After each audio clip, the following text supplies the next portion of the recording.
তো মরলে তো সবার একদিন জব দিতেই হইব। এইসব কয়দিন দুনিয়ার বাহাদুরি কয়দিন। তো কাজ খুঁজতেছি, দেখি যেই জায়গায় কাজে যায় এই জায়গায় সবাই খালি মোড়াপাড়া অফার দেয়।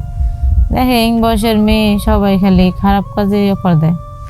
আমি তো আর চাইতেছি না খারাপ কাজ করতে, আমি চাইতেছি যাই করছি জীবনে এখন আমি ভালো কিছু করতেছি, ভালো কিছু করে বাঁচতে চাই। তো আসলে সমাজের মানুষ ভালো কিছু করতে যাইলেও দেয় না, আবার খারাপ কিছু করলেও ওইটাও খারাপ বলে। তো আসলে মানুষের জীবনটা এরকমই। তো এক জায়গায় গেলাম এক কাজে, যাওয়ার পরে দিয়ে ওইখানে একটা কাজ পেলাম বাসাতে। ওইখানে কাজে ঢোকার পরে দিয়ে দেখি বাড়িওয়ালি অনেক ভালো ভালো ব্যবহার করে। কিছুদিন পরে যখন বাড়িওয়ালি গেছে বাবার বাড়িতে, তখন দেখি ওই মালিক বেড়ে আমার দিকে খারাপ দৃষ্টিতে তাকায়, আমার উল্টাপাল্টা অফার দেয়, খারাপ কিছু করতে বলে। আমি বলছি যে না, আমি সৎ পথে থাইকা ইনকাম করবো, তো অসৎ পথে না। আমি যে এসব তো করছি আগে, এখন আর করবো না, এখন ভালো কিছু করতেছে, ভালো কিছু করে বাঁচতে চাই। তো পরে দিয়া কি করবো, বাধ্যতামূলক এখানেও আমার খারাপ কিছু করতে। আসসালামু আলাইকুম, আমি বৃষ্টি, আমার বাড়ি খুলনা। তো আপনাদের কাছে কিছু মানে কথা বলার জন্য আছি, একটু মনোযোগ সহকারে শুনবেন দয়া করে।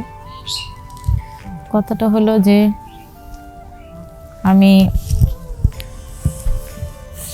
আমার স্কুল জীবনে অনেক হ্যাপি ছিলাম। তারপর আমার ফ্যামিলি দিল বিয়ে, অনেক কম বয়সে আমার বিয়ে দিছে। দেওয়ার পরে যখন হাজব্যান্ডের বাড়ি গেলাম, তখন ওইখানে কিছুদিন থাকার পর 5-6 মাস পর হাজব্যান্ড চলে গেছে বাহিরে, আমাকে একা বাড়িতে রেখে। তো হাজব্যান্ড যেতে চলে গেছে, তো আমারও তো একটা শারীরিক চাহিদা আছে। তো আমি একটা ছেলের সাথে মানে সম্পর্কে জড়ানোর পরে ওই ছেলের সাথে মানে অনেক কিছু হয়েছে আমার।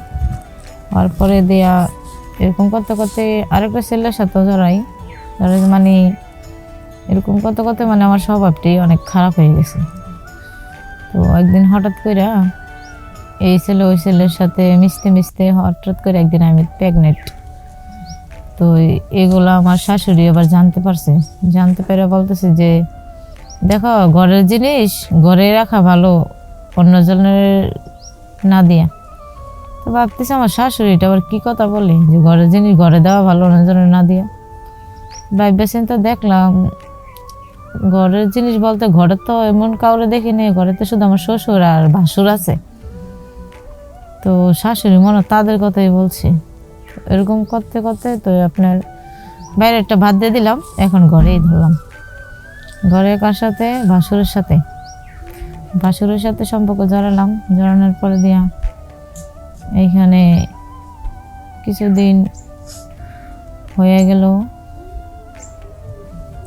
তারপর এভাবে চলতেছে। হঠাৎ করে মনে করেন আমার ফ্যামিলি যখন জানতে পারলো, শাশুড়ি যখন জানতে পারলো প্রেগনেন্ট, তখন বলতেছে যে এটা আবার কি করে হইলো। পাড়া প্রতিবেশীও বলতেছে যে এর হাজব্যান্ড বাহিরে থেকে প্রেগনেন্ট হলো কি করে। মানে আমি নিজেও জানি না আমি কি করে যে প্রেগনেন্ট হয়ে গেলাম।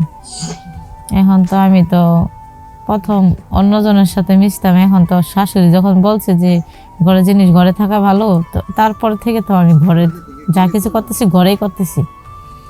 ভাসুরের সাথে থেকে আবার শ্বশুরের সাথে, তো বুঝতেছি না কি করে যে কি হয়ে গেল।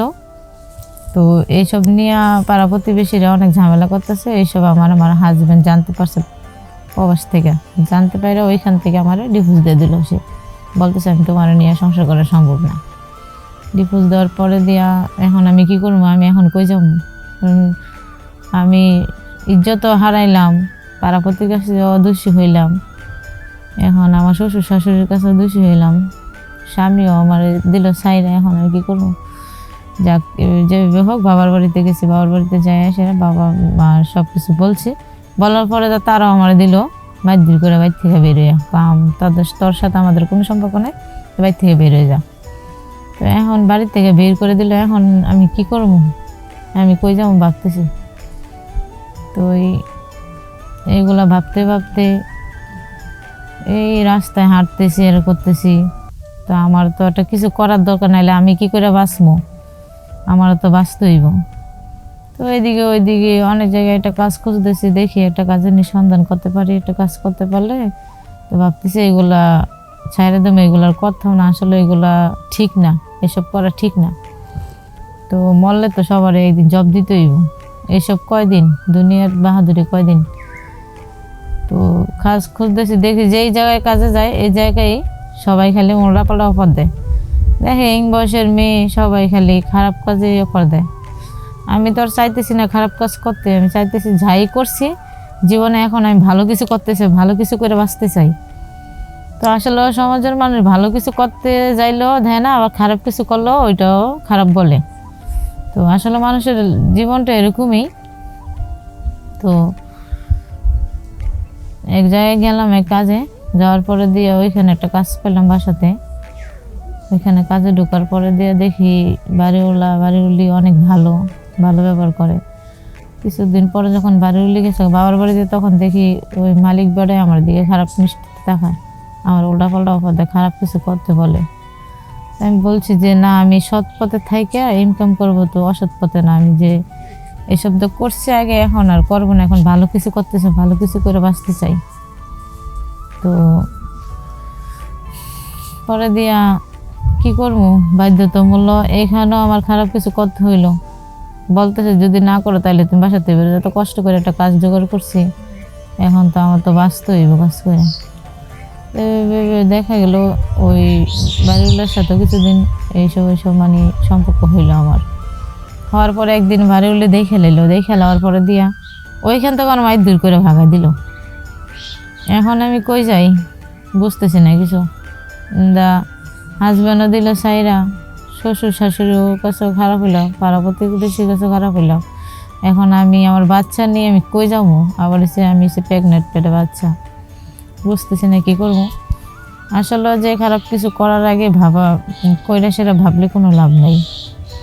আঁটতেছে আর ভাবতেছে, আসলে মানুষের লাইফটা বড় লাইফটা নিজে গুছাই নিতে হয়। যে আমি যে এইসব করছি এইসব ঠিক না, তারপর দিয়ে আমি করছি, এটা ভুল হয়েছে আমার। তো এটাই বলতেছি কি যে দেখেন, প্রথম লিপ্ত ছিলাম যে শারীরিক চাহিদা পূরণ করার লাগা পাড়া প্রতিবেশীর সাথে এরকম করলাম, করার পরে বাসুরের সাথে করলাম, শাশুড়ির কথা শুনে শাশুড়ি বললো যে দূরে না করে কাছের ভিত্তিতে ঘরের ভিতরে করতে। এসব করতে করতে দেখা গেল আমি এখন সবার চোখে খারাপ, এখন আমার পাশে আর কেউ নাই আমার বলতে, এখন যে আমি কি করি বুঝতেছি না। তো এটাই কি যে কিছু করার আগে ভেবে করো, কইরা সেটা ভাবলে কোনো লাভ হইতো না।